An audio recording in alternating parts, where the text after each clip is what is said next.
Evening, and welcome to the October 21st, 2025 Planning Commission meeting. I'd like to call this meeting to order. My name is Jason Lear, and I'm chair of the Eugene Planning Commission. To begin this evening, I'd like to call on Commissioner Beeson for the city's land acknowledgement statement. Since time immemorial, the Kalapuya people have been the indigenous stewards to our region, building dynamic communities, maintaining balance with wildlife, and enacting sustainable land practices.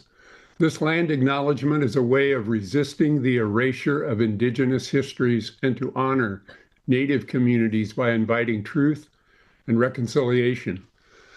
Following treaties between 1851 and 1855, Kalapuya people were dispossessed of their indigenous homeland by the United States government, forcibly removed to the Coast Reservation in Western Oregon.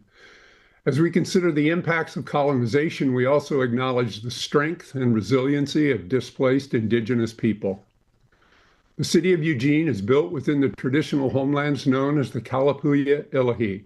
Kalapuya descendants are citizens of the Confederated Tribes of Grand Ronde Community of Oregon, Confederated Tribes of the Siletz Indians of Oregon that continue to make contributions in our communities here and across the lands.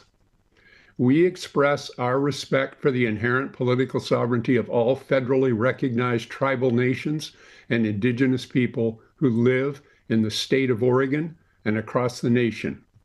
Therefore, the Planning Commission recognizes what we do today will affect the many generations who will come after us. Thank you so much, Commissioner Beeson, and thanks to everyone for joining us in this virtual meeting format. Tonight, we're holding a public hearing on a set of concurrent applications, including a refinement plan amendment, code amendment, and zone change for the East Campus area of the University of Oregon. The university is requesting these changes to align the Fairmount/University of Oregon Special Area Study, the Land Use Code, and zoning with the university's Next Generation Housing Development Plan and recent East Campus area plan updates. Given that this is the only agenda item tonight, we anticipate moving on to deliberations and may potentially make a recommendation this evening after the hearing. Anyone wishing to access and participate in the public hearing can do so by following the access instructions listed on the agenda for this meeting. Planning Commission meetings can also be viewed by watching the live stream available on our website or the broadcast on Comcast Channel 21. If you wish to speak and provide testimony tonight, please know that we will begin the testimony portion of tonight's meeting after a brief presentation from staff. When we reach that point, the staff will provide instructions about the virtual hearing format and how to participate. Before we start, I want to let you know a bit about the Planning Commission and our role in the process. First, we're unpaid volunteers appointed by the Eugene City Council who all live and work in Eugene, like many of you. For this set of applications, we are not the decision makers. Rather, we will review the proposal, testimony, and other relevant materials and make a recommendation to the City Council. The City Council will hold their own public hearing before making the final decision on the proposal. We're at-large members, which means we have to consider the needs of the community as a whole, as well as the needs of all groups and neighborhoods. We're also human beings, which means each one of us has personal views that make us who we are. But as planning commissioners, we're committed to balancing all of our needs as a community and to making the best recommendations we possibly can based on our policies and our laws for us and for future generations. That can be pretty tough to do, and we know not everyone will agree with every recommendation we make. So as we proceed this evening, we want you to know up front that we are listening, that we care deeply about you and our community. We recognize how important these changes are and encourage everyone speaking tonight to do so in a respectful and productive way. That said, given the topic of tonight's hearing, some of the terms we have to use are legalistic, so I'll try to explain the requirements in plain language the best that I can. Since this is a hearing for a site-specific refinement plan amendment, code amendment, and zone change, there are unique procedures which we are legally required to follow. The decision-making process for this application is considered quasi-judicial, so we will use a quasi-judicial format for this public hearing. Before we begin, the Eugene Code also requires the planning commissioners disclose any conflicts of interest, ex parte contacts, biases, or abstentions. In a quasi-judicial proceeding, the parties are entitled to an impartial or neutral decision maker. To ensure this fair consideration, the Eugene Code and the Planning Commission's rules attempt to limit ex parte contacts or communications between a party and the decision maker outside of the public hearing process. Each planning commissioner must disclose and describe the substance of any communication they have had about this application outside of the public process.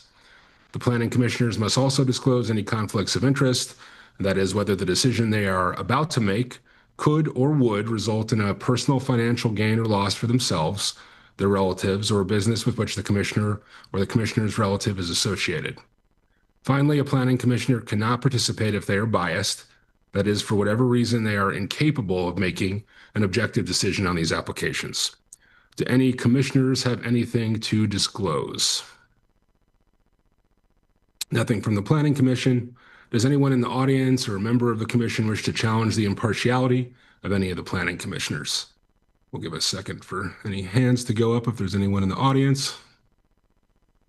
It looks like we do have someone. Oh, and they have lowered their hand. And just a reminder, we'll take a hands up for testimony a little bit later in this process.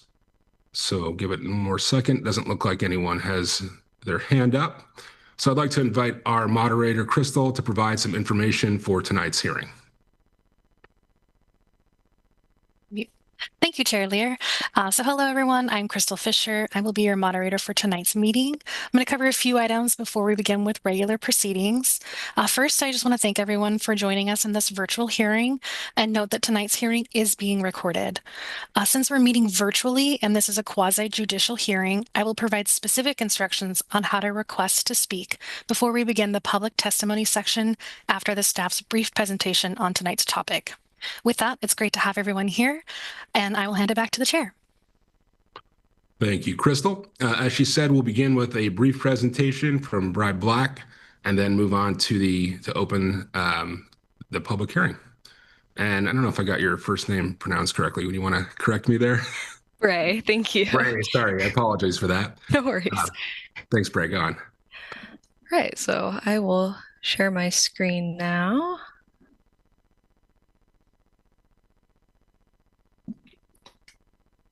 And is that showing up for everybody? Cool. You're good. Awesome. Thank you. So, hi, my name is Bray Black, Associate Planner with the City of Eugene. And showing this slide is a reminder of the order of procedure for our public hearing today. So I'll be presenting for the staff presentation portion. And after that, the Planning Commission will open the public hearing. Members of the community will have a chance to provide testimony following testimony from the applicant. So without further ado, today we'll be discussing a package of applications proposed by the University of Oregon, which include a refinement plan amendment, code amendment, and zone change that will apply generally to the East Campus area. First, I want to go over a bit of background to explain how we got to where we are now. Back in 1982, the Eugene City Council adopted the Fairmont University of Oregon Special Area Study, which is the applicable adopted refinement plan for the subject area.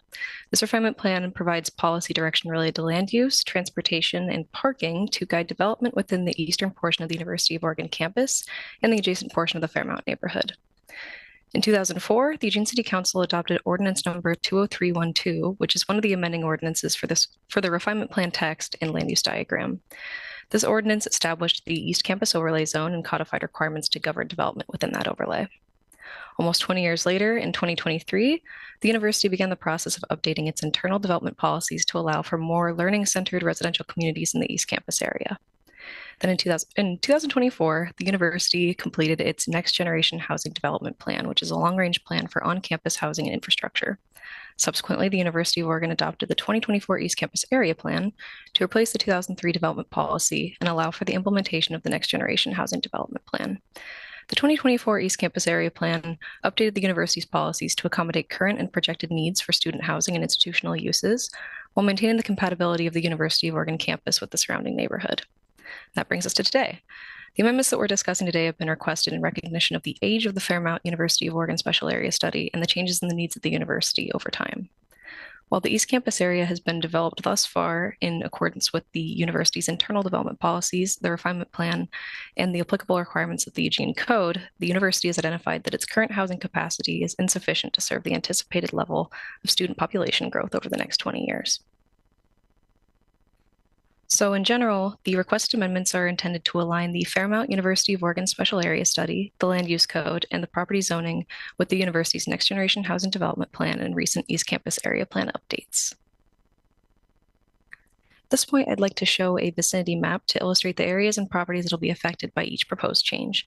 As you can see, the area that would be impacted by the proposed refinement plan amendment spans from just north of East 15th Avenue, south to East 19th Avenue, east of Agate Street, and west of Villard Street. A much smaller area shown in the red box there would be redesignated in the refinement plan's land use diagram from limited high density residential, limited institutional to simply institutional, which I'll provide more details about later. Within the redesignation area, 9 properties are also subject to the proposed zone change, which would remove the East Campus overlay from those properties. The proposed code amendment would affect the entire East Campus overlay zone, the current boundaries of which are shown in blue here. Before I move on, I'll note that my contact information will be provided at the end of this presentation for anyone who might need assistance interpreting this map or any of the maps included. And for reference, here is a map showing the zoning of the properties that will be affected by the proposed amendments, as well as the zoning of adjacent properties. The black dotted line there indicates the subject properties for the proposed amendments and zone change. So as you can see here, all properties zoned with the East Campus overlay have a base zoning of PL public land. The base zoning of the properties aligns with the Metro Plan designation, which is government and education. Some of the subject properties north of East 15th Avenue are also zoned with the site review overlay zone, which is not proposed to be removed through these applications. I also want to point out that the light yellow area there to the east and south, that is the area that I'll reference as the adjacent low density residential area or adjacent neighborhood throughout the rest of this presentation. And you'll notice that most of the PL zoned land that directly abuts residentially zoned property is zoned with the East Campus overlay. This is because the East Campus overlay zone is intended to provide for a land use transition between the eastern portion of the University of Oregon campus and the adjacent low density residential neighborhood. So next, I will provide more information about each proposed application, and to contextualize the following slides, I want to acknowledge that the details of the 3 land use applications in front of us appear to be quite complex, and that's mostly because of the intense requirements of these types of land use applications and their role as the processes through which these changes can be requested. So even given the apparent complexity of the materials in the record, the measurable outcomes of the proposed amendments and zone change are relatively straightforward. With that in mind, I will start by discussing the proposed zone change. So the zone change is requested to remove the East Campus overlay from the 9 properties shown here, which are located north of East 15th Avenue, just south of Matthew Knight Arena. The total area of the subject properties is approximately 1.15 acres. As I mentioned before, the base zoning of all the subject properties is PL public land. So to be clear, the applicant does not propose to change the base zoning or any other overlay zones that might affect the properties like the site review overlay zone, nor is the applicant proposing to change the Metro Plan designation of the properties.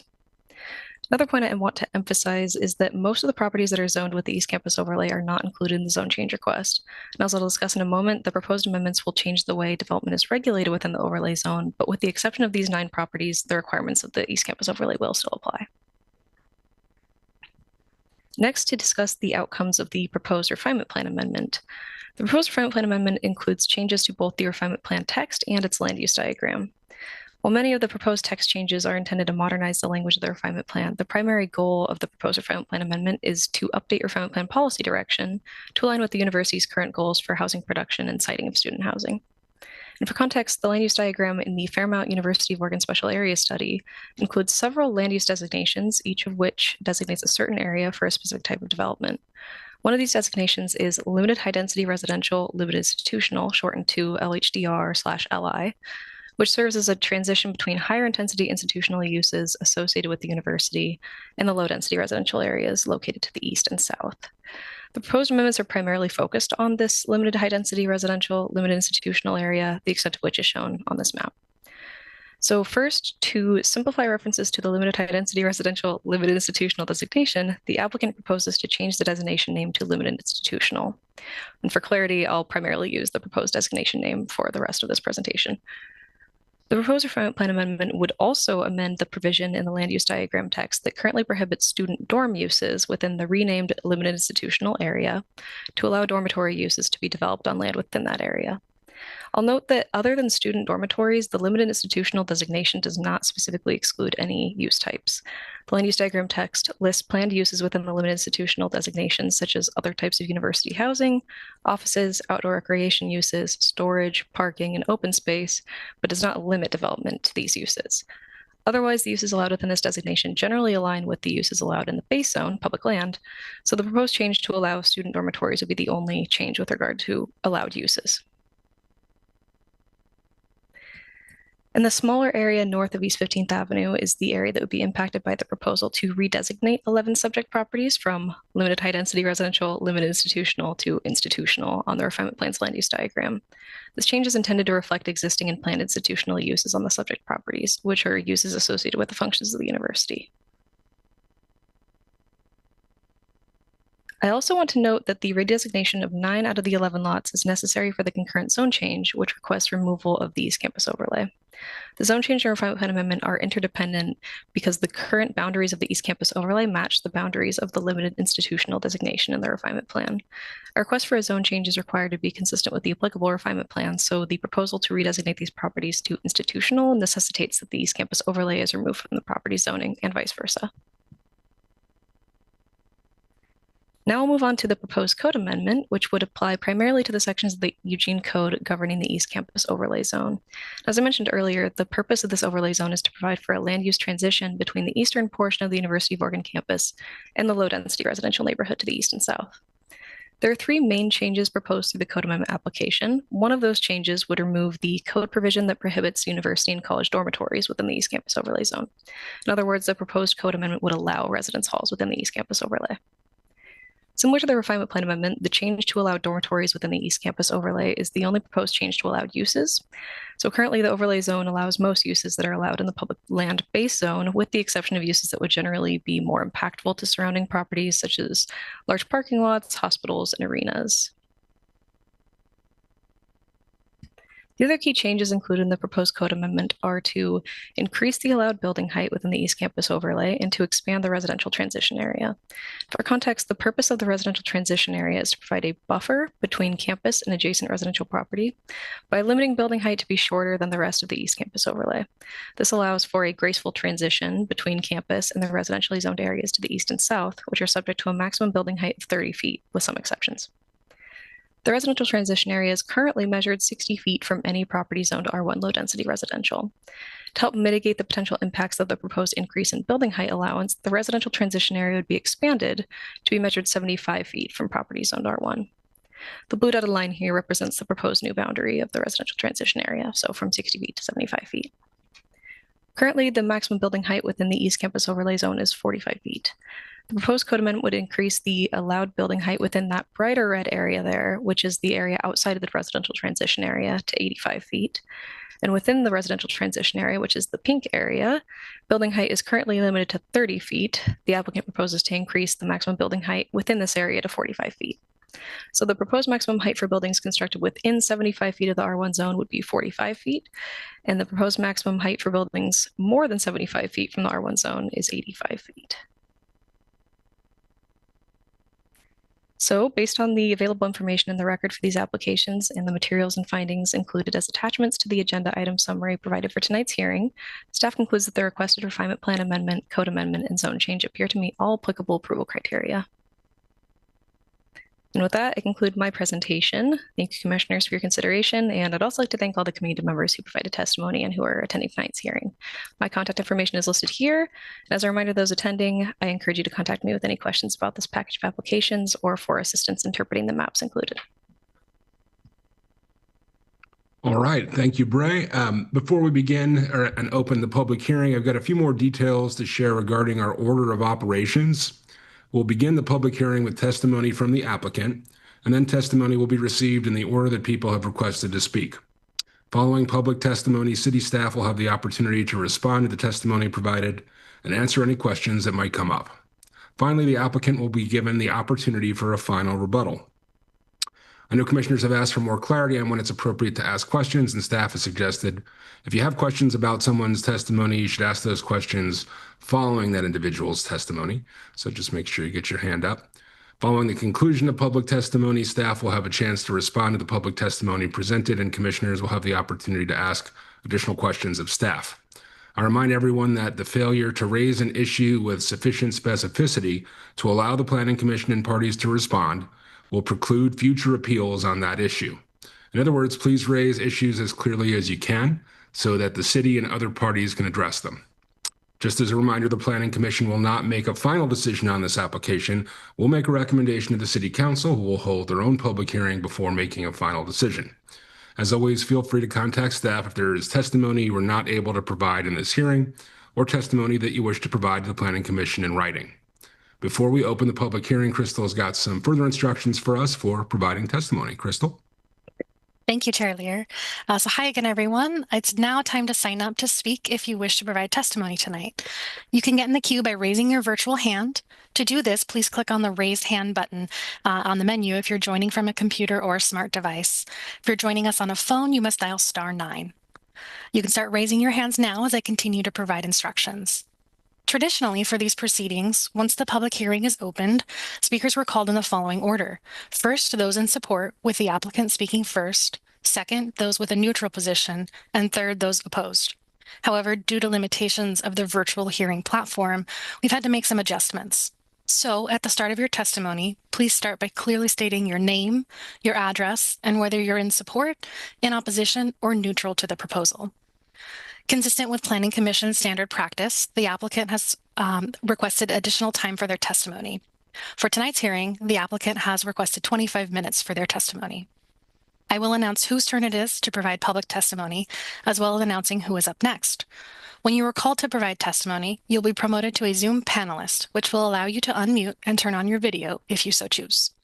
Please do not unmute or turn on your video until it is your turn for public testimony. Once your public testimony is concluded, you'll be returned to the Zoom attendee status. Regular practice of the Planning Commission limits testimony to 2 or 3 minutes, depending on number of speakers in the queue. I will notify you when you have 30 seconds remaining in your allotted time, and when public testimony is concluded, you will be muted. So please be mindful of your time. If any technical difficulties are encountered, we will move on to the next person in the queue and try again after that person's comment. All that said, I will hand it back to the chair. Thank you so much. Now I'd like to open the public hearing. The purpose of the hearing is to receive testimony on the applications before us. I want to remind everyone that your testimony should be directed toward the approval criteria that you believe apply to these applications. We ask you to frame your testimony in terms of the applicable approval criteria because the Eugene Code requires that our recommendations be based on these criteria. The applicable approval criteria for the proposed amendments and zone change are from Eugene Code sections 9.8424, 9.8065, and 9.8865. These criteria are listed and addressed in the Planning Commission packet for the evening. And Crystal, looks like we've got 14 speakers in queue. Is that right? That is correct. So based on the number of speakers in queue, the Planning Commission will allow each speaker 2 minutes to speak. Do expect to continue to see some hands to come in and want to make sure we've got time for everybody tonight. Thank you. We encourage people to submit any written testimony as well. Written testimony may be submitted via email, by mail, or in person. More detailed instructions on how to submit written testimony are included in the materials for this meeting and are available on the application notices. We'll now begin public testimony, beginning with the applicant. So Crystal, I'll hand it back to you to begin. Thank you, Chair Lear. Again, I want to remind anyone to raise their virtual hand if you would like to speak tonight. Also, at the start of your testimony, please begin by clearly stating your name, your address, whether you're in support, in opposition, or neutral to the proposal. Right now, I am currently promoting the applicant's representative to panelists, and it looks like Anne Godfrey will be the first to speak after the applicant. And I'm going to go ahead and promote you now, but please do not unmute or turn on your video until it is your turn. All right. And looks like we have Colin MacArthur and Michael Griffel. You are ready to go whenever you may begin.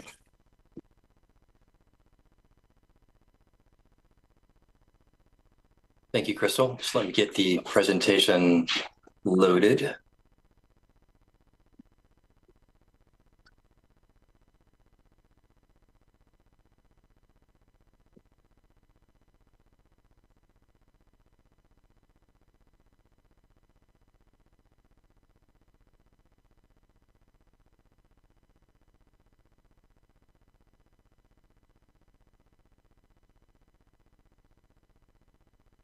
Thank you, Planning Commissioners, city staff, and community members in attendance at the hearing tonight. My name is Colin MacArthur. I am the applicant's representative with Cameron McCarthy, Landscape Architecture and Planning. I'm joined tonight by Dr. Michael Griffel, He's an associate vice president and director of university housing with the University of Oregon. As staff did an excellent job summarizing, the university requests approval of a package of related land use applications that are intended to align City of Eugene plans and development code with the university's own long-range plans. The proposed changes will enable the university to address the immediate need for student housing in the East Campus area while preserving the quality and character of the surrounding neighborhood. The proposal follows a 2+ year planning process in which the university updated its own regulatory plans to meet the need for new housing and identified the land use barriers that needed to be overcome, which form the components of this proposal.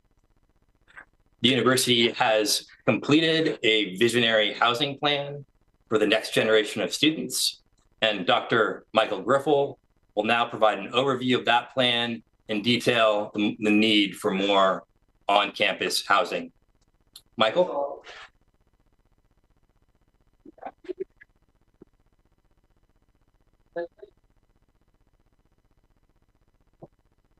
Michael, I think for some reason we're not getting your audio.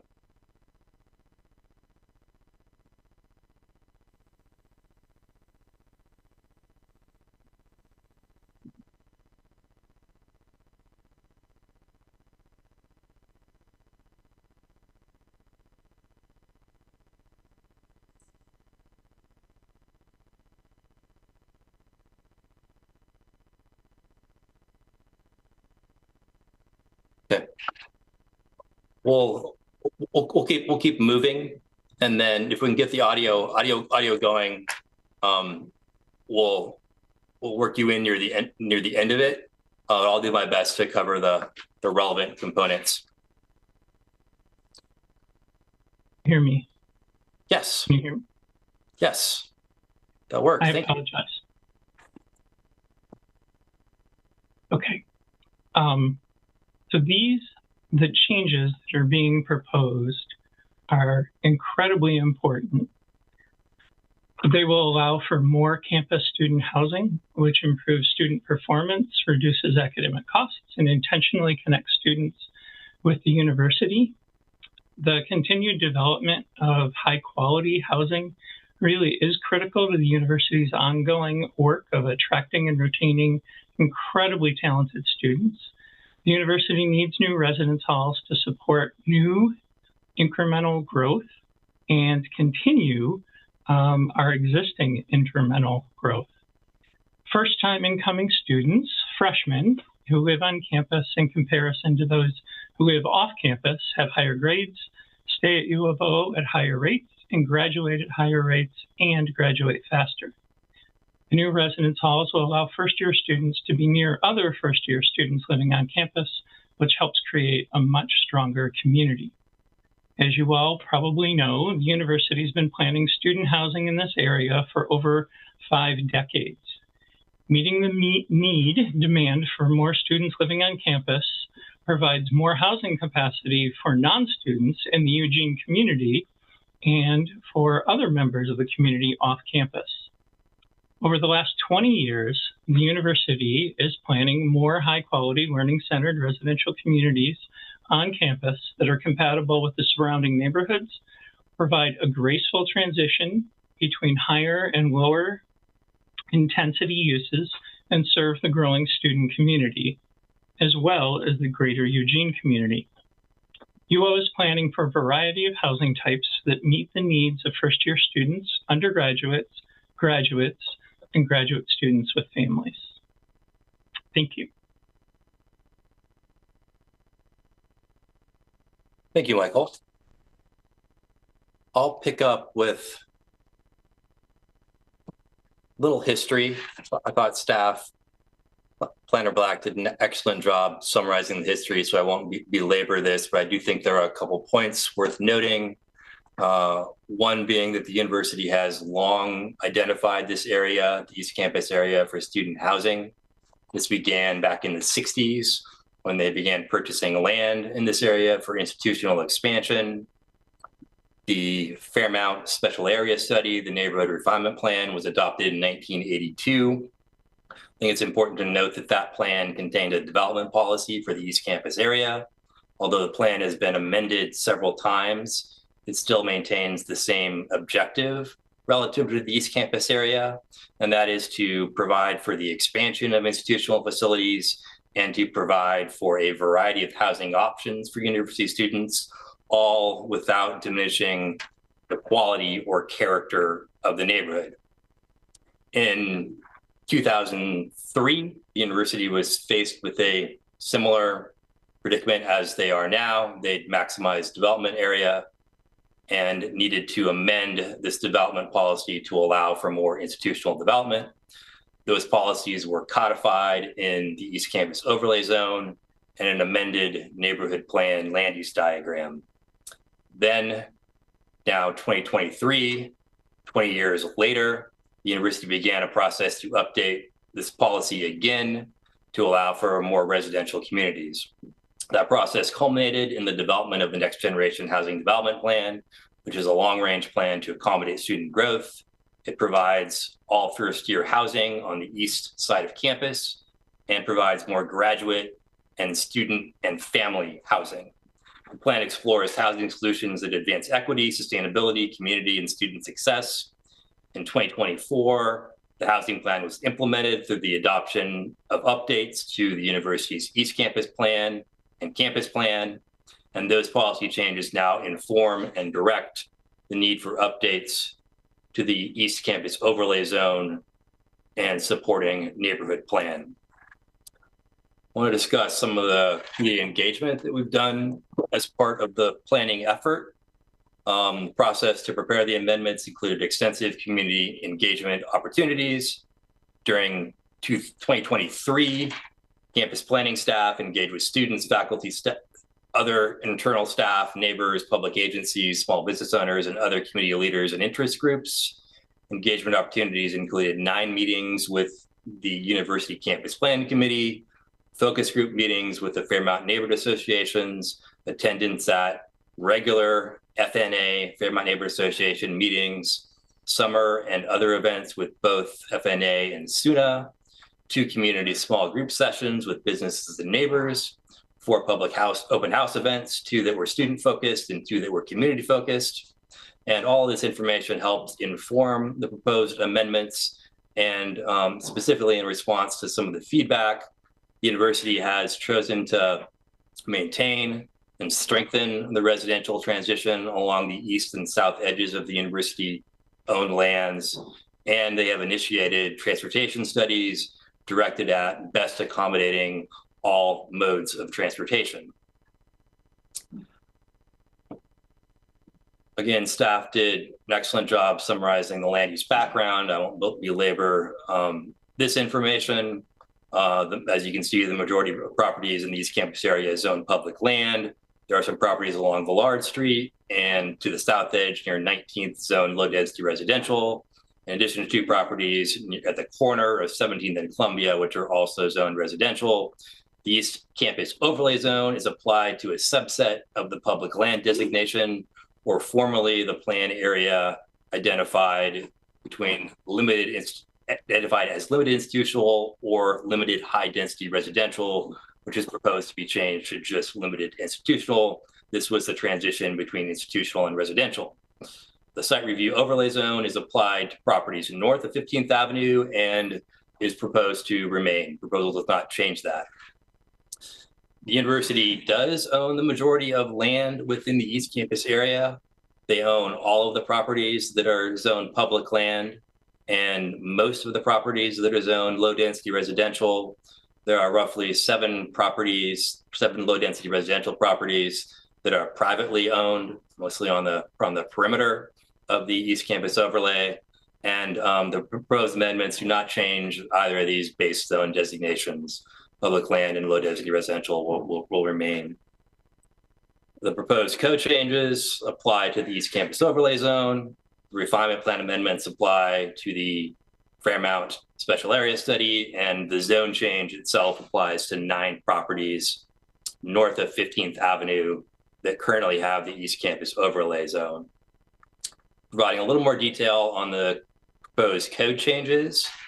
The code amendments include allowing residence halls. Residence halls are synonymous with dormitories, but for the purposes of this presentation, I'll use residence halls predominantly.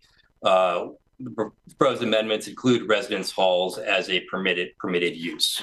And this change is necessary because the remaining viable development sites within campus are all within the East Campus area.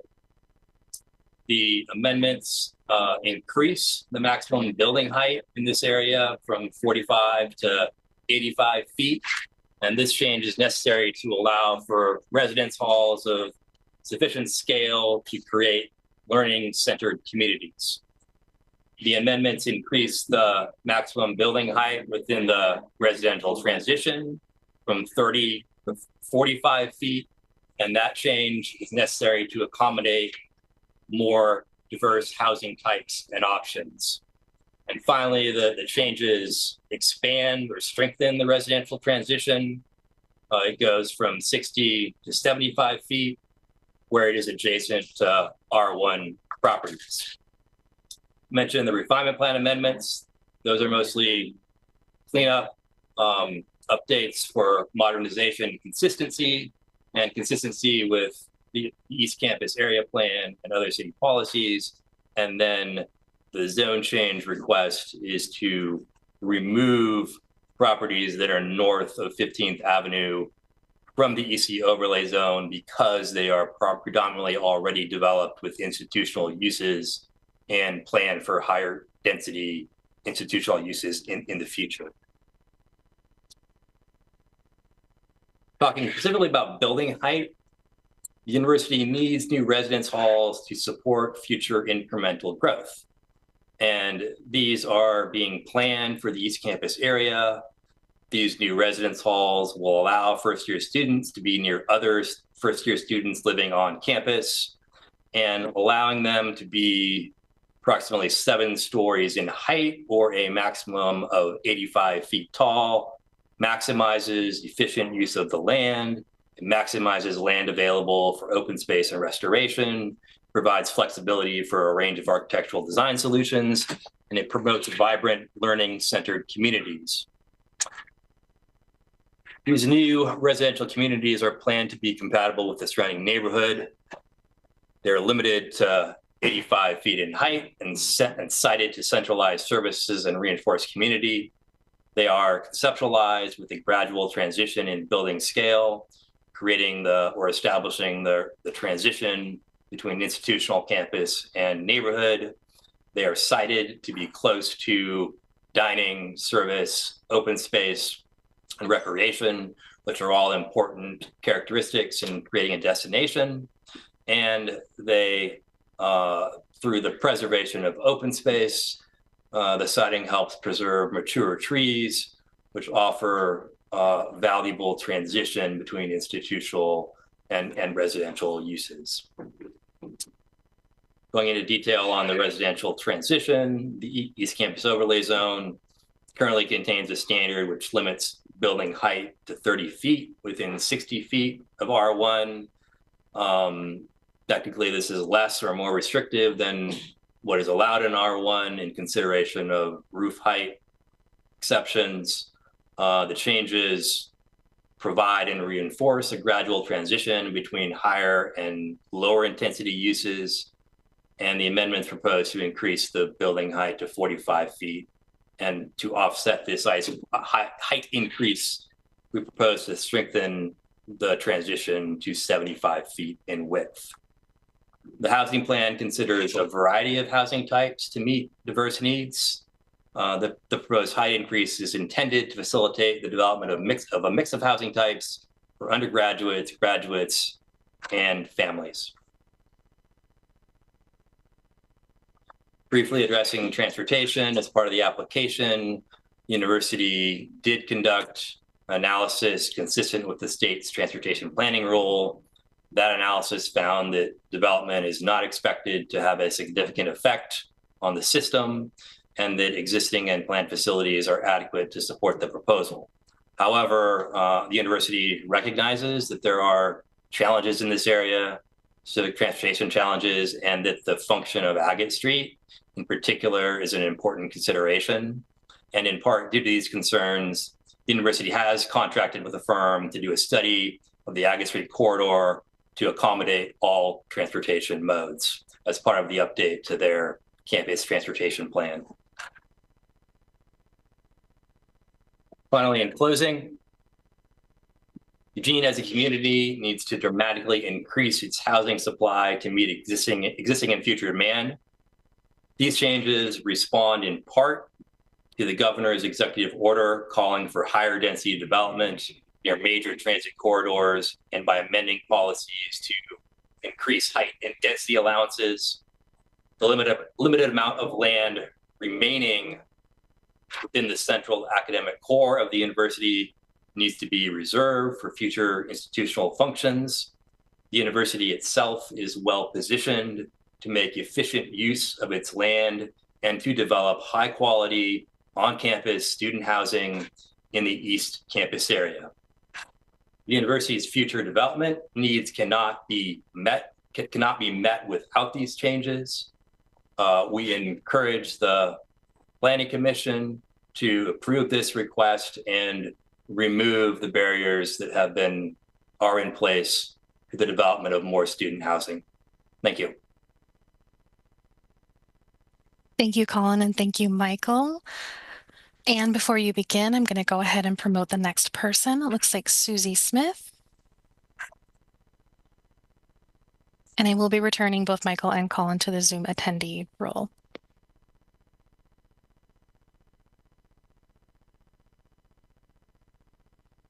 And give me one moment before you begin.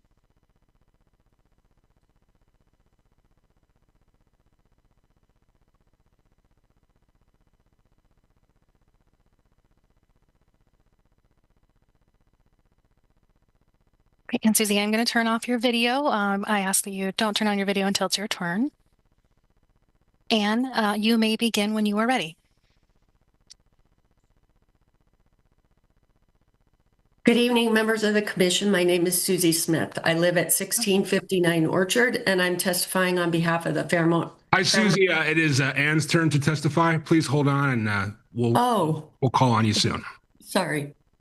Thank you. And Anne, it looks like you are muted, so you will have to unmute. Thank you. Good evening, everyone. My name is Anne Gottfried. I live at 1410 Agate Street, and I'm speaking in support tonight. I serve at the University of Oregon as the director of the Residence Hall Association. A little bit about me, I'm a fourth-year undergraduate here in the College of Education. In my role, I work to create community building and leadership development programming for those who live in the residence halls. So overall, my team of 6 serves over 5,500 people. I'm here tonight to express my strong support for the proposed zoning change that would allow phase 2 of the Next Generation Housing Project to move forward. Every day in my work, I see the difference that living on campus makes for students. I myself have lived on campus for 4 years now, and for many people, this is the first place in college that truly makes them feel part of a community. It's where they build friendships and access the academic and wellness resources that help them succeed. It's also where they learn the balance and independence that comes with transitioning to college.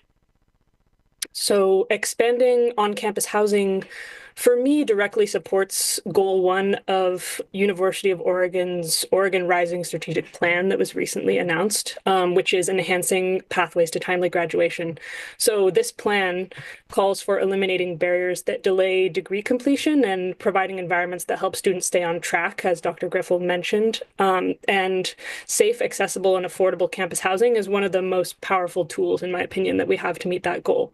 When students live close to classrooms and campus resources, they are more engaged, they're better supported, and they are just more likely to graduate on time. And for first-year students in particular, this proximity to all of those resources and supports creates stability during what can be a challenging transition.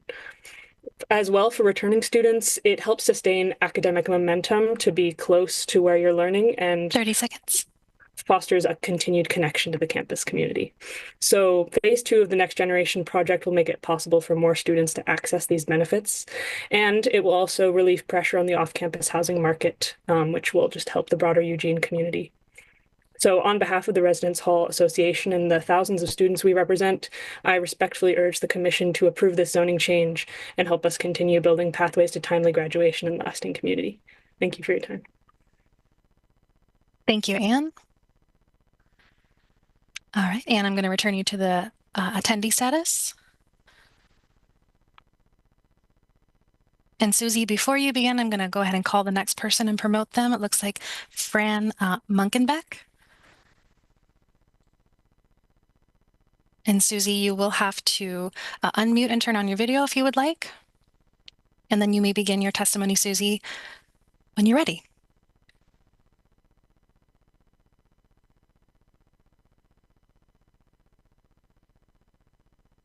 It says the video's disabled by the host, but that's okay. Good evening, members of the commission. My name is Susie Smith. I live at 1659 Orchard Street, and I'm testifying on behalf of the Fairmount Neighbors Board of Directors. We oppose the parts of the application, which are the code amendments that would enable 7-story dormitories all the way to the edge of the East Campus Overlay District. The proposed amendments are inconsistent with applicable adopted refinement plan policies and therefore do not meet approval criterion EC 9.8065 sub 2, and we request that the record of the public hearing remain open for a week for submittal of written testimony.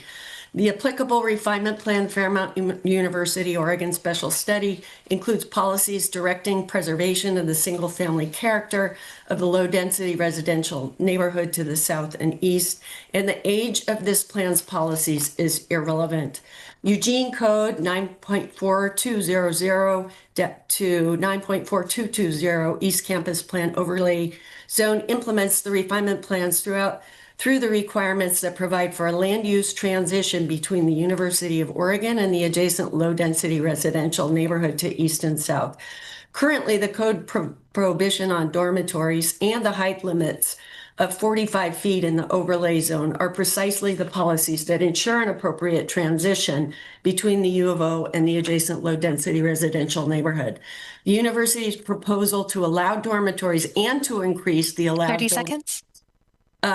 Would completely eliminate the transition required by the refinement plan and the overlay zone. The board does not oppose allowing dormitories, but we do oppose eliminating the transition. It does not meet approval criterion EC 9.80652. And alternatively, we commend to the city to require a stepped back multi-tiered height limit approach, giving some buffer. And I'm sorry, that is your time. Susie, I am going to be returning you back to the attendee role. Fran, before you begin, let me promote the next person, which is Sharon Flynn.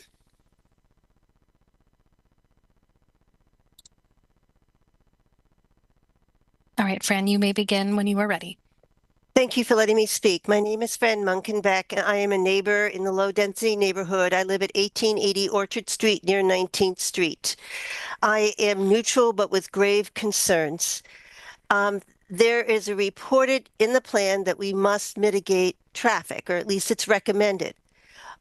On between 15th and 19th, we have a no-through trucking sign on 15th Avenue in Orchard. But this summer, when construction started and when Hayward Field had events making agate not able to be used, our street was used by trucks going to and coming from Hayward and by campus planning facilities management to carry out their chores. One truck was so long and big that the driver had trouble negotiating the curb on 19th and Orchard and almost tipped over as he went over both curbs on both sides of the street, because 19th, if you know, it kind of juts out.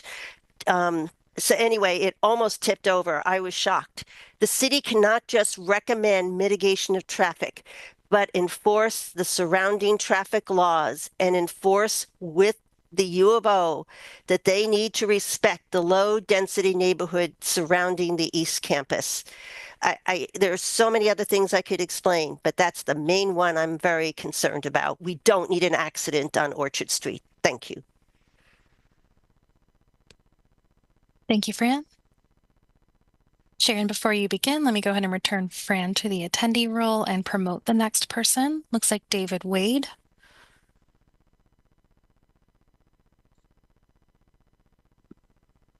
Excellent. And Sharon, you may begin when you're ready. Hi, my name is Sharon Flynn, and I reside at 1801 Villard Street. And I selectively oppose this proposal, particularly the height and the actual necessity of this as well.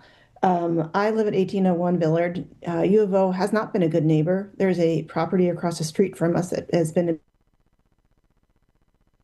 abandoned and nothing has been done. There's a chain link fence around it, and they haven't been a good neighbor.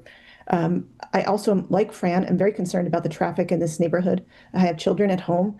I see people going down Villard at 40 miles an hour. I often can't get into my home on busy weekends through the 19th and Agate intersection, or even leave my home sometimes during basketball games. And so to put a high-density residential area in this neighborhood just seems, quite honestly, insane to add more traffic to this already limited area.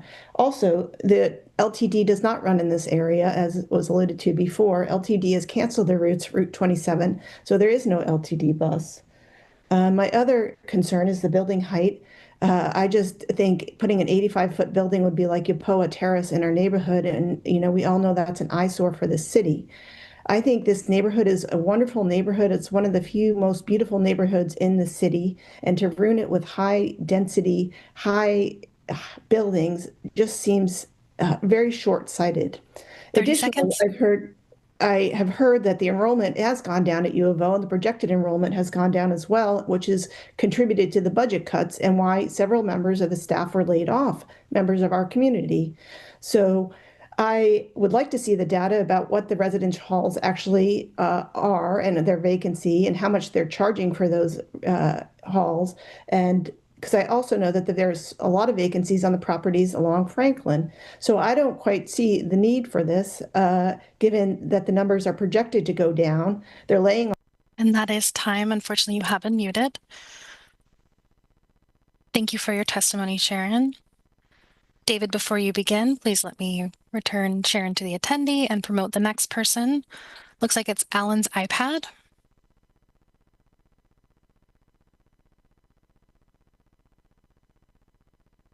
Okay, and David, you may begin when you are ready.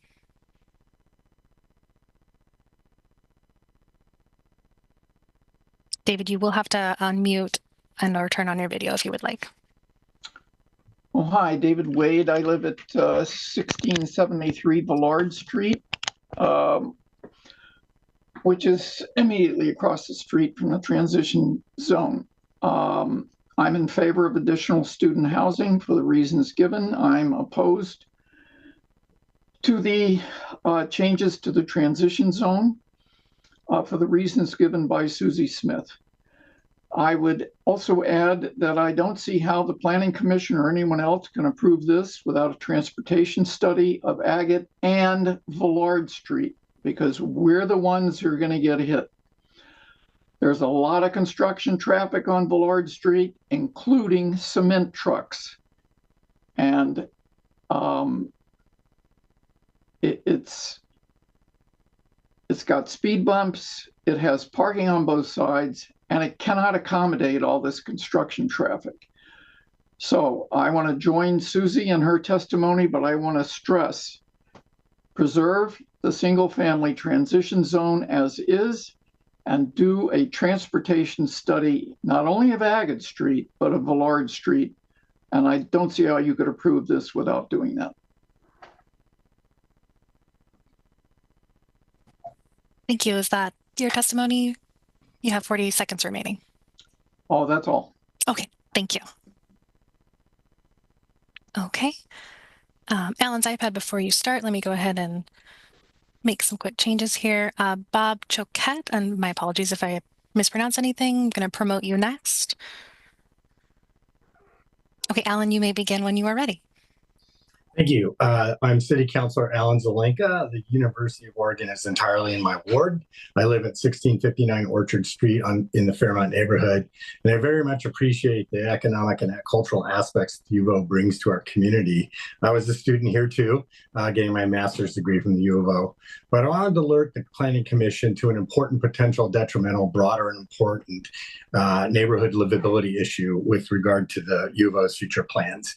This is related to the overall long-term plan that the U of O is proposing. And that plan, I believe, includes pushing out the eastern boundary of the campus into the Fairmont neighborhood and potentially asking us to vacate 15th Avenue and building large 7-story dorms and other buildings into the neighborhood.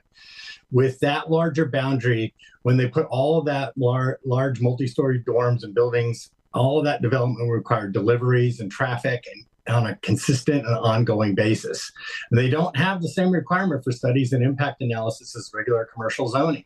For instance, when the U of O initially put forward this plan, you could put the entire city of Coburg worth of people into these few blocks without analysis and impacts on the Fairmont neighborhood. And if those blocks are locked into pedestrian-only zones, they'll push all that traffic, all that noise, all that activity out into the neighborhood zone.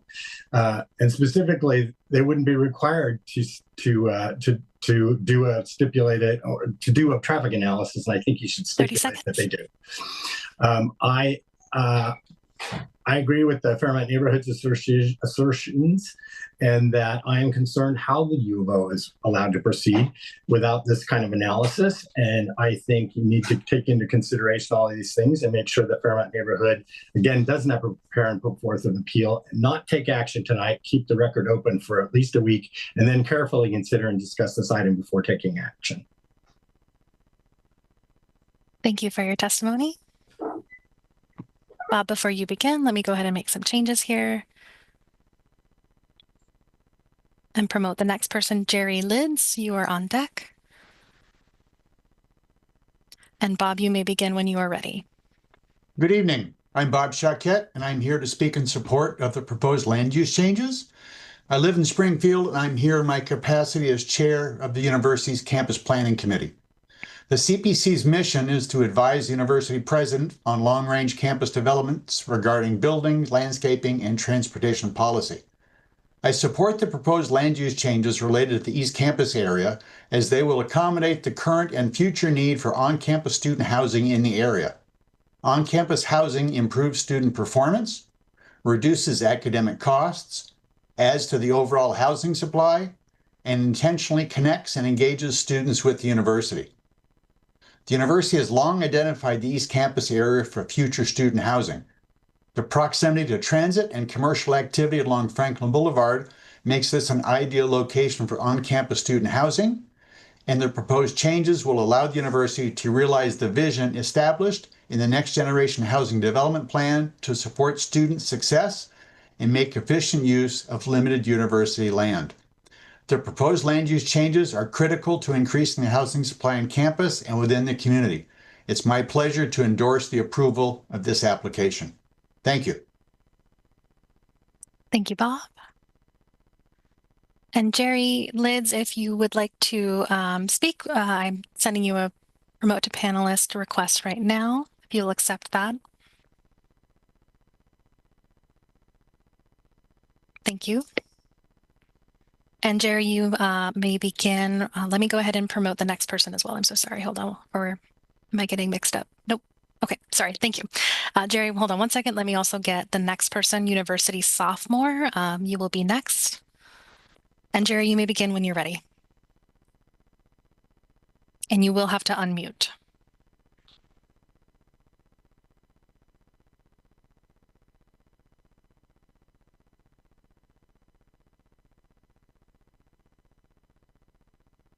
Thank you. Trying to get the video here. Here we go.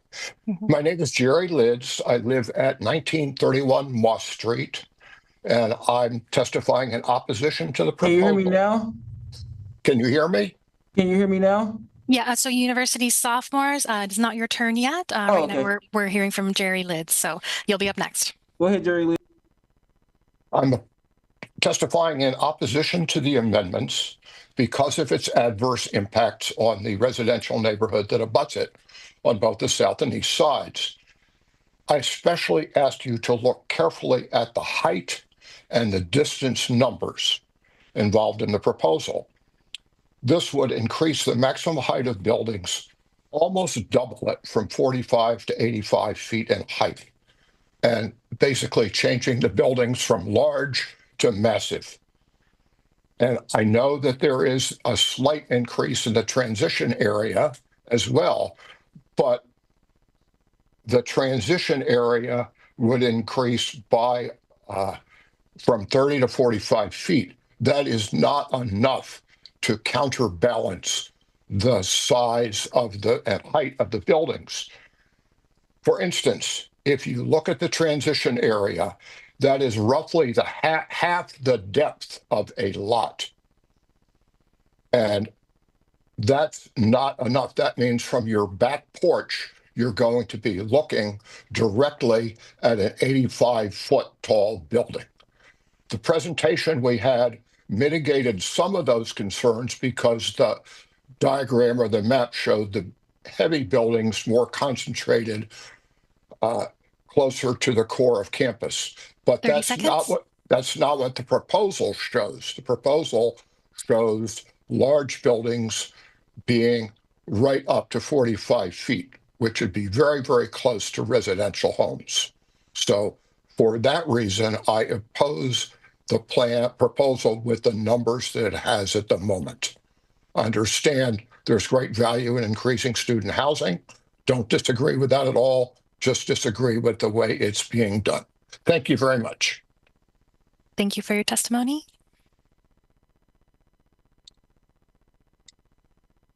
Okay, university sophomores, before you begin, I'm going to promote the person who will speak after you, Peter Saracino. But university sophomores, you may begin your testimony when you are ready.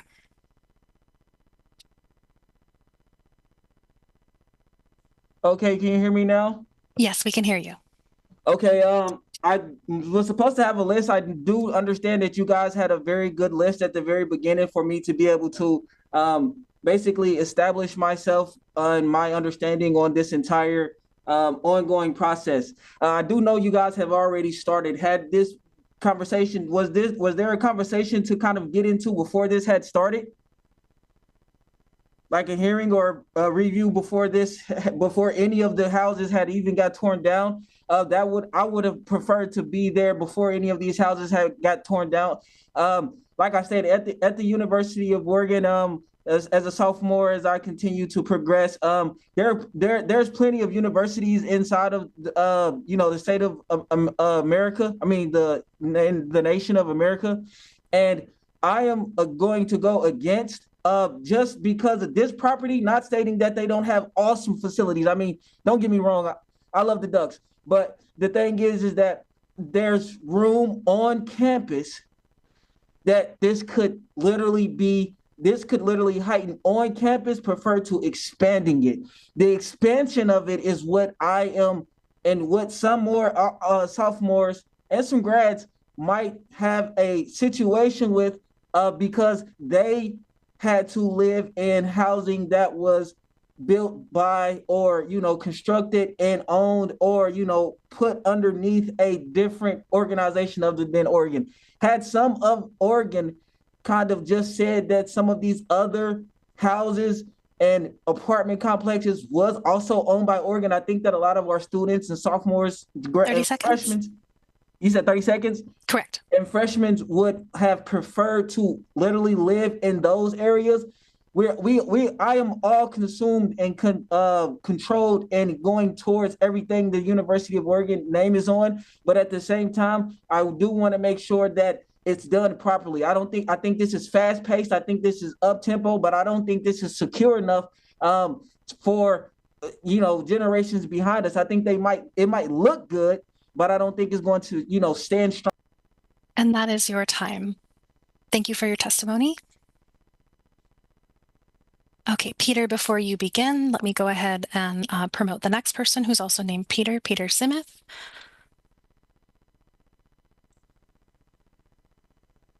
And Peter Saracino, you may begin when you are ready. Hi, my name's Peter Saracino. I own 1879 Moss Street, 4 homes from the project area with my wife. I oppose aspects of the plan, the height increases. I would like to see an increase in the transition area. And I oppose dorm 2 on the east side of Moss Street. Thank you for letting me speak. I've owned the home for 25 years. We bought this home knowing who our neighbors were, the university. In 2004, we participated in the next gen process, and we understood the effects. We chose to invest in our home. Didn't think it was too invasive. We decided to stay, have put money into our home, our garden, our neighborhood.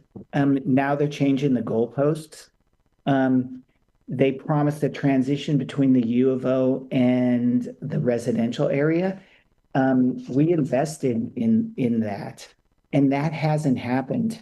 Since 2004, it's just been a steady increase of just harm. Matthew Knight Arena was built, Hayward expansion, dorms on 17th. 30 seconds. There's more traffic, parking, noise. Now more, the livability of the neighborhood will decrease. I oppose the height increases, the changes to the transition zone. I'd like a binding real transportation strategy. I don't want to lose Moonley Alley to the university, which borders my home. And finally, it feels like a taking. My property values have decreased, and I don't know who would want to buy my home with a crane. And I'm so sorry, that is time. Thank you for your testimony. Peter Simmet, before you begin, let me go ahead and do some housekeeping here. Steve Gabb, you will be up next. I'm promoting you to panelist now. Peter Simmet, you may begin your testimony when you are ready. Hi, everyone. And Chair Lear, thank you for the opportunity to speak tonight. My name is Peter Simmet. I live on 1505 Orchard Street, and I am in support of these changes. I don't normally speak on land use issues. I study transportation planning at the university and serve on the Active Transportation Committee at the City of Eugene. That being said, my opinions are my own and not representative of the ATC or the university's planning program. I want to speak tonight about the young people who make up the majority of this area. Not just the majority, but according to the American Community Survey, 87% of this census tract is under the age of 25. That is 8 in every 9 people. I asked the commission to please look around. Would you say that 87% of the people talking today are under the age of 25? While I am 26 and older than most of the residents in this area, I do know many of their needs. The top 2 issues most young people will mention is 1, the climate crisis, and 2, the housing crisis. This proposal helps young people by addressing both of these issues. It increases the supply of housing, reducing competition for students trying to find housing. And this proposal also places that housing in an amazing place to walk, bike, and bus. I don't need to own a car in this neighborhood, and it's really awesome. As opposed to my classmates who have to drive from Thurston and West Eugene in order to get to class every day. People here can walk to class, walk to the grocery store, take the MX to downtown, and you can bike to the YMCA. I recognize some neighbors may be concerned that the character of the neighborhood is changing. Change is really scary, and there is no easy solution to this housing crisis and climate crisis. Every choice we make— 30 seconds. But quite frankly, I think it is more important that my generation has a home, and we need to build housing that is close to destinations to reduce our reliance on cars and fossil fuels. I ask the commission to please think of the young people who are not represented in this room tonight and vote to support rezoning. Thank you for your time. Thank you for your testimony. Steve, before you begin, let me do a little housekeeping. It looks like Ellen Macomson will be next after Steve gives his testimony. And Steve, you may begin when you are ready. Hello, my name is Steve Gabb. My wife Hillary and I live at 1818 Villard Street. If you look at the maps, we're the little notch in the bottom of the boot, at the heel of the boot. So this proposal affects us probably more dramatically than anybody else that you're going to hear from today. That being said, we're opposed to the proposal, but we're not opposed to housing students at the U of O on campus. We're in favor of everything that Peter just spoke of, as well as some of the other folks who spoke in favor of that important goal. We just think this is the wrong way to do it. If we go out in our backyard, 20 feet across from our corner of our property will be a building that will be a massive, massive building. We live in Orwellian times, granted, at times where people believe that saying something makes it true. It does not make it true. Saying, for example, in the proposal, that the proposed amendments are designed to, quote, enable the university to address the needs for student housing in the East Campus area without diminishing the quality of the surrounding neighborhood. Another one, presenter tonight said, while preserving the quality and character of the surrounding neighborhood. Virtually every single person who has spoken in favor of this proposal alludes to 30 seconds. Also the Envision Eugene pillar number 5, protect, repair, and enhance neighborhood livability. That's not being met by this goal. Traffic on Agate Street needs to be controlled by pulse traffic lights, so that students and pedestrians and vehicles can get through at the same time, equally, fairly. Do not push the traffic onto Villard Street. Please keep the transition heights that have been put in place. Calling something. And that is your time. Thank you for your testimony. Ellen, before you begin, let me promote the next person, Talik Lopez Dubouf.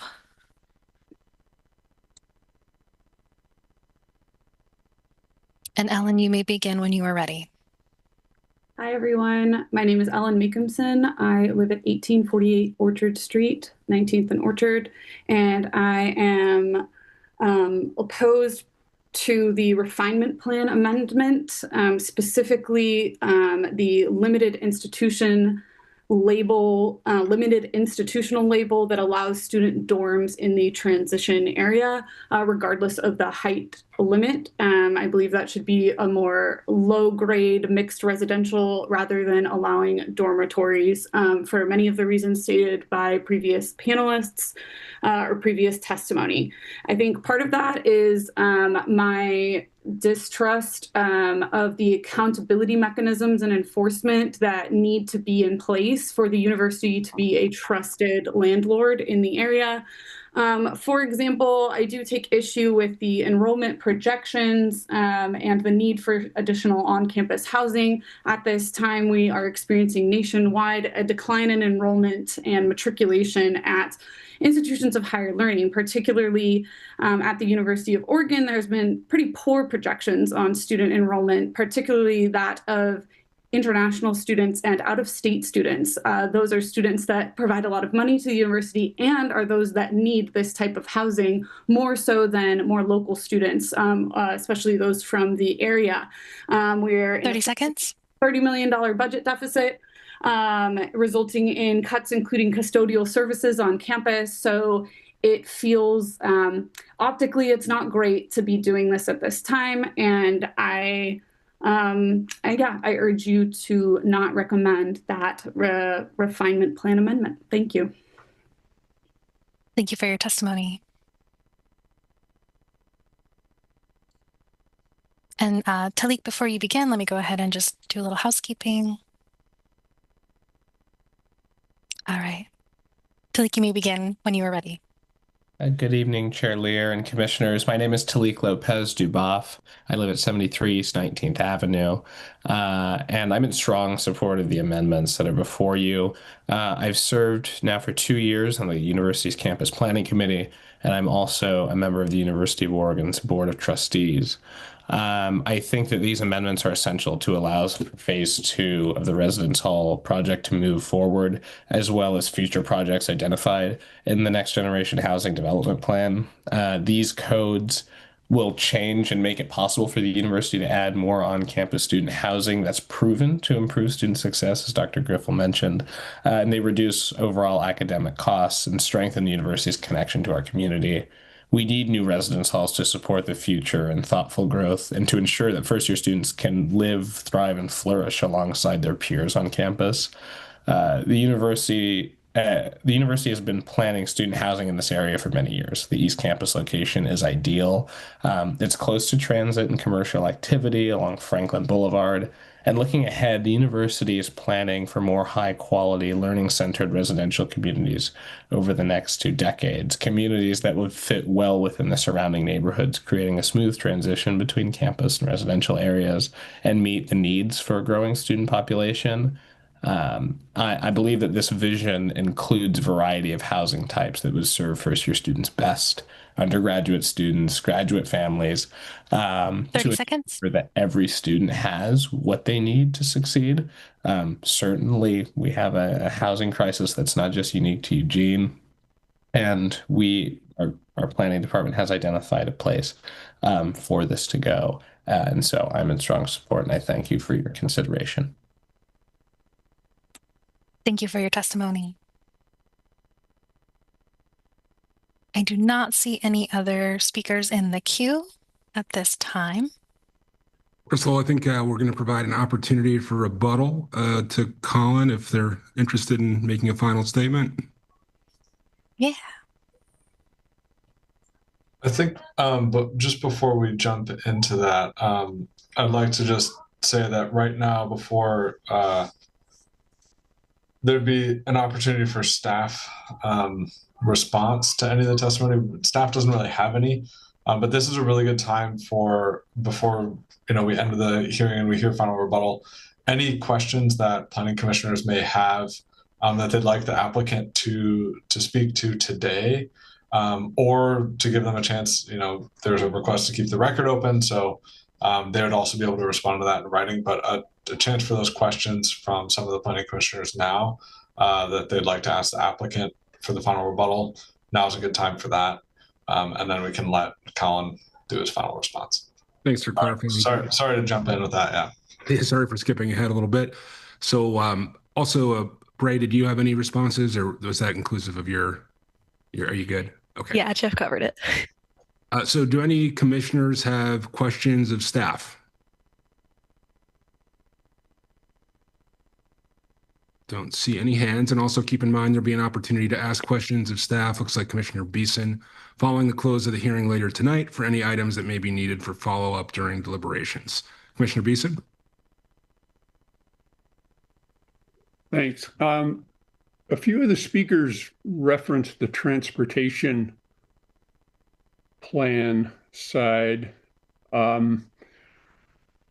I guess I'd like to hear a little bit from staff. I think as I'd gone through all of the material, I felt that generally, as staff had gone through it and as this thing had progressed, that it had met the various requirements that we have in our rules, and it was kind of a recommendation that we go ahead and approve it. So I'm interested in some response to some of the questions that were raised about the transportation plan, and that maybe we shouldn't go forward until some more work is done. I'm not sure I understand what that might be. The other part, a kind of two-part question. Susie Smith talked about several different land use code sections that she was thinking we won't be complying with if we approve this. And again, that wasn't really the understanding as I go through it. And I'm wondering if can you guys respond to that at all, or thanks. Sure, thanks for the questions. So there were kind of two parts to that, and we got a lot of testimony, well, some testimony about transportation issues in this area. There are not a lot of parts of the application materials that are directly related to traffic impacts or mitigation. There are approval criteria for code amendments and refinement plan amendments that would address the statewide planning goals. One of those is statewide planning goal 12. The transportation planning rule is what implements that statewide planning goal. So the applicant did provide a transportation planning rule analysis that's included in the application record. And we also speak to those findings in our draft findings, which are included as attachment F to the AIS for tonight's public hearing. The analysis that the applicant provided essentially included two evaluations. One was based on worst case scenario build out, under current zoning and current allowances, and the other was based on worst case scenario build out that could occur by 2045 as a result of the proposed cumulative amendments. That is the information that the applicant provided about transportation planning on campus, for the record. I know that the university is also working on a study of the Agate Street corridor, I believe, and I think they would probably be better suited to speak to the details of that study. And then to your second question, Commissioner Beeson, we'll be happy to provide, because quite frankly, I need to go back and listen to the code sections that Susie quoted. And we'd be happy to provide some information during this open record period in response of just exactly responding to those. Thanks. I think that'd be helpful. Thanks. Commissioner Isaacson. Thank you. It was referenced in some of the testimony that we received, the idea of an alternative that they had proposed. And I just want to make sure that staff has a chance to describe the process a little bit for them, in the sense that I don't believe that we have the jurisdiction to be able to part this thing out and offer a different idea. The application is submitted as a whole. So, for example, we wouldn't be able to approve the redesignation to allow dorms to be built in this particular area without the height increase. This is not this isn't a kind of a buffet line that allows us to pick and choose. This is an all or nothing, correct? Jeff, would you be able to speak to that? Actually, I'd like to also invite Lauren Summers to correct me if I'm wrong on this, but the Planning Commission, I believe, does have the authority to recommend changes that the City Council could ultimately incorporate. But Lauren, I might be incorrect on that given the nature of this request. So Commissioner Isaacson, that's something that I'm sure the applicant will want to respond to. And that's something that staff can respond to in more detail prior to deliberations. Generally, the answer is that the Planning Commission in this instance is being asked to make a recommendation to City Council. And so you do have some flexibility in terms of what your recommendation is. However, it does need to be based on the applicable approval criteria and the evidence and argument in the record. So there are also some sideboards on what your recommendation can be. Thank you. Okay, don't see any other questions from planning commissioners at this time. Since I skipped ahead a little bit before, I did want to thank everyone for taking the time out of your evening to share your thoughts with us. So now will be the opportunity for the applicant to present any final statements. Thank you, Chair Lear. Colin MacArthur, I am promoting you to panelist again.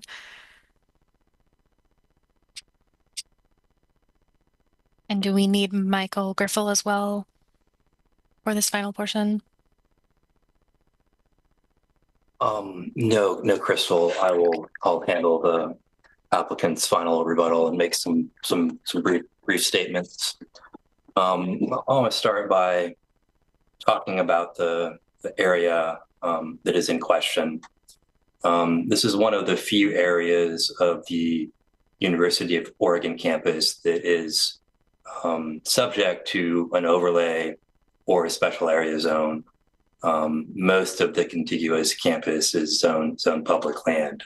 So it is an important area, and it is a special area, and it's an area that's been well planned as part of 3 distinct planning efforts, beginning in 1982, and then in 2003 with the adoption of the East Campus Overlay Zone and amendments to the neighborhood plan, and now with the package of changes that Planning Commission is contemplating before them. In some cases, they are considering similar changes to where the university was regarding the need to develop its own land to meet its needs 20 years ago. This land was set aside to meet those needs. The East Campus area has long been planned for meeting future housing needs. It's close to academic buildings, it's close to support services, it's close to athletic and recreation facilities, and it's close and part of the university's open space framework. It's well served by public transit, and we're talking about the MX line on Franklin Boulevard, and it's well served by pedestrian and bicyclist infrastructure.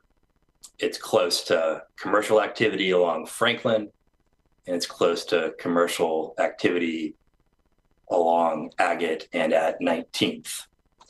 The location itself is ideal for high-density student housing, and it helps Eugene meet its goals of addressing existing and future housing demand, along with advancing transportation and environmental objectives.